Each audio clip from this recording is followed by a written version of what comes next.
SOS, SOS, SOS. A saúde no Brasil está na UTI.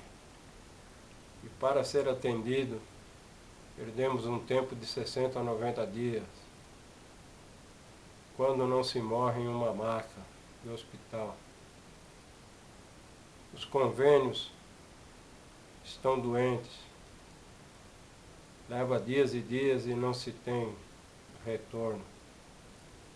A desculpa é que o equipamento está quebrado e a resposta dos médicos especialistas é sempre a mesma, que a doença não tem cura, tem que conviver com ela. É uma grande dificuldade, gente. São 2 anos que eu estou com labirintite degenerativa, com zumbido no ouvido 24 horas por dia, com perda de audição. Depressão toma conta de mim. Falta de apetite. Vivo jogado numa cama. Os remédios já não fazem mais efeito, muito menos os antidepressivos.